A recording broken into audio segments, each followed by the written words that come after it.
Hey guys, what's going on? Today I want to talk about a topic that's kind of hard to talk about. Um, so, some of you guys might know that uh, Pokey Reptiles, this YouTube account or Instagram account, all of it, is named after a bearded dragon that I had.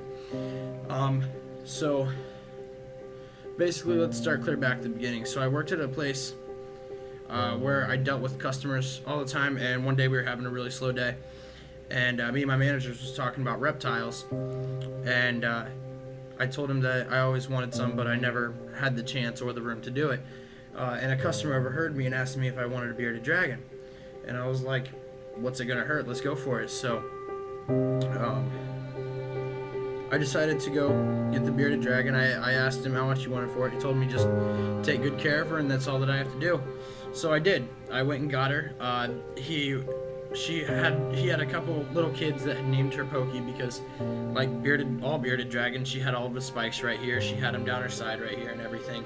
This little girl's on the move today. I'm gonna let her go run around. Anyways, back on track. So I went and got her tank, got her everything, and just asked a couple main questions like what does she eat, what's her diet, what do they feed her, just stuff to get her started because I'd never really dealt with bearded dragons, never even had the thought of bearded dragons. When I thought of reptiles back then, it was like snakes and alligators and stuff like that, and so when I didn't really know much about these guys when I first got her, but she quickly became my best friend. I moved straight out of high school, second week of out of high school. I got a job at a factory, and I moved out because I was on third shift, and my dad didn't like me sleeping during the day, so he wouldn't let me sleep during the day. And to work at a factory, you kind of need sleep. So I'd already moved out and everything. I had no one living with me at that point. I was completely on my own, so I decided to get something to keep me company. So I got her, and she quickly became my best friend. We watched movies together, we ate supper together. I mean, we did everything together. I'd even pass out on the couch with her laying on my chest watching TV. I'd go to bed, wrap her up in a blanket, take her to bed with me. Everything. I mean, we did literally everything together. When I was home, she was out of her tank. She was hanging out with me and everything. I had her for almost 3 years, and this past Christmas, she passed away. She got an upper respiratory infection, and we didn't think much of it. I mean, just a higher heat, so we raised her heat temperature. Didn't really notice much change, but it happened so quick that we didn't really have time to recognize the change. It went from upper respiratory infections, and then the day that she passed away, or the night before she started passing away, she started acting really weird. And it wasn't until the day after she passed away that I realized she was actually having strokes when she was acting weird. Because I never really put two and two together. If you've ever seen a bearded dragon have a stroke, basically they point their nose straight up in the air and they keep pulling backwards. And sometimes they'll open their mouth and stick their tongue out and stuff, but it's weird. It's like they're trying to climb upward, but they can't. They can't get their legs to respond. So I didn't really think much of it because it didn't look like anything that would harm her life. Well, it ended up taking her life. And it was probably one of the hardest things I've ever dealt with in my life, for me and for my girlfriend, because she became just as much my friend as my girlfriend's friend too, and she was the epitome of everything that we've grown here. I mean, we have 20 plus reptiles in just a matter of a year that we take care of, plus fish and all that stuff that we take care of on a daily. And she started my love for bearded dragons. And this little girl does not want to stop today. She's on the run. Got to make sure she doesn't hop off the table. So basically what I want to talk to you guys about is two main things. One, I want to talk to you guys about recognizing the signs of illness within your beardies. And hopefully I can keep this video short. And two, overcoming the passing of an animal and why we do what we do. So first I want to talk about recognizing signs of illness. There's multiple different signs when it comes to illnesses, and a lot of the signs will point to multiple different things it could be, but that's when a vet comes in and can tell you for sure what is going on and if it's treatable or if it's non-treatable. A lot of things that you can recognize right off the bat, or is like things like see how her eyes are out. they're like sticking out a little bit. I don't know if you guys can see that on camera or not, but how her eyes are kind of pushed out a little bit. Well, one of the common first signs that you'll ever see is their eyes will start sinking in, and that's a quick, sure sign that there's something wrong with them. Discharge from the nose. Digit, will you slow down, please? Discharge from their nose. You can notice that right off the bat too, because bearded dragons are pretty dry animals for the most part. I mean, they're not like leopard geckos where they're constantly licking their mouth and their nose and stuff like that. Another thing is weight loss. You can notice weight loss really quick. Well, this little girl, she looks like she might be really skinny, and I know that'll probably be something you guys criticize me for. This looks like she's skinny. That's because she lays eggs so often. Her body just naturally lays them, fertile or not, she'll lay them. And we can't get her to stop for nothing. Like every couple months, she'll just spit eggs out. And so we have to constantly be treating her with calcium and stuff like that. Which is a sign of if their eyes are sunk in, that's a good sign that there might be low on calcium.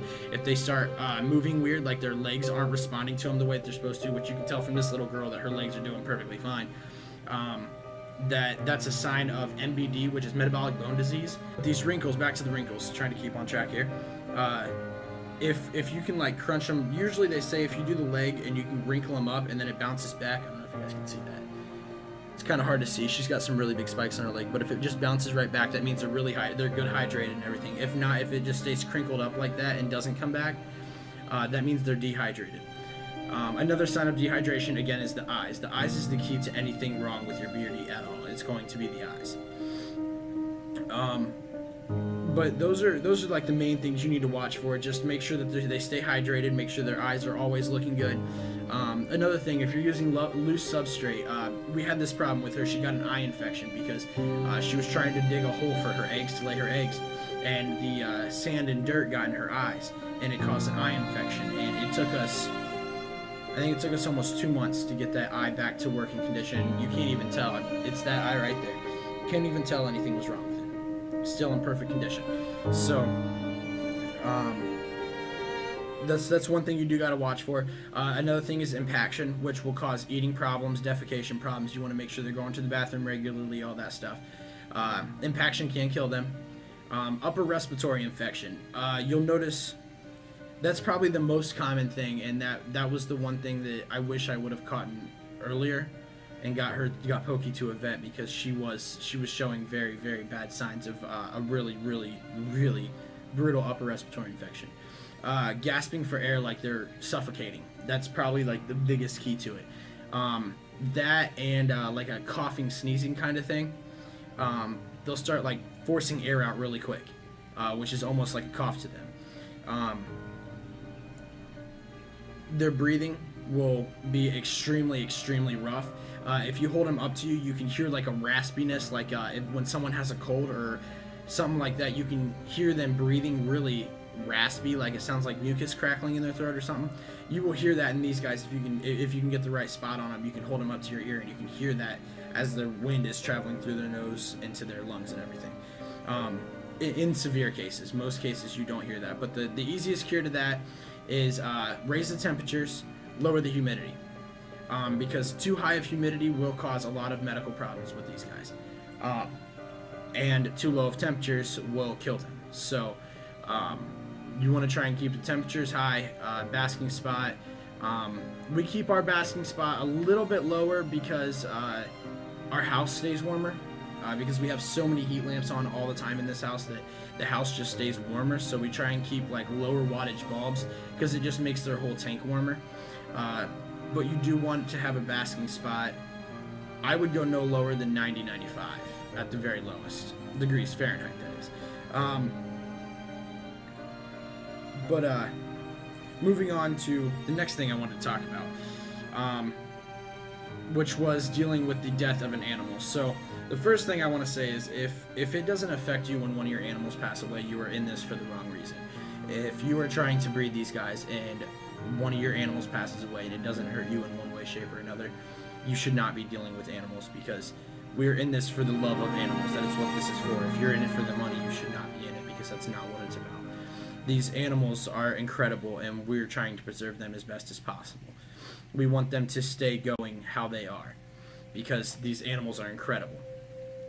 even though they can be a pain in the butt sometimes.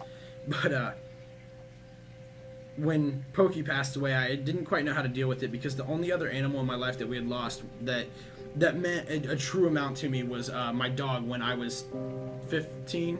Yeah, around 15.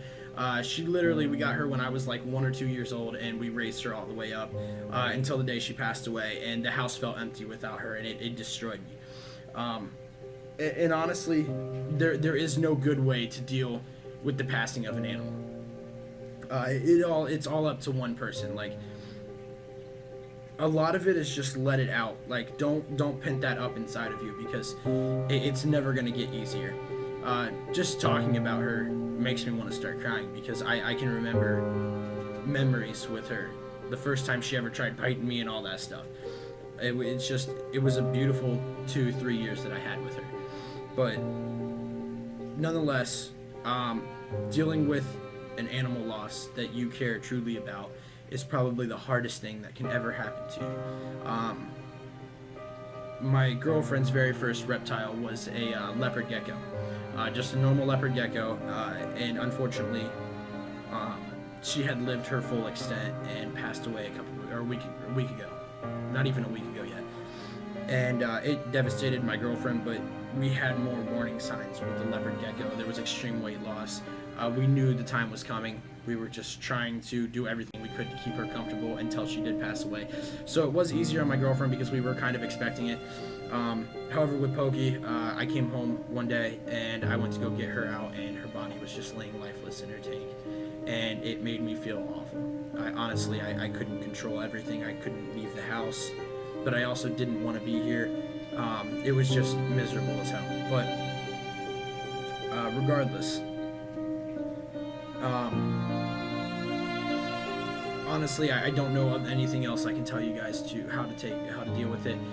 Just remember, what's helped me so far is remembering why we do what we're doing.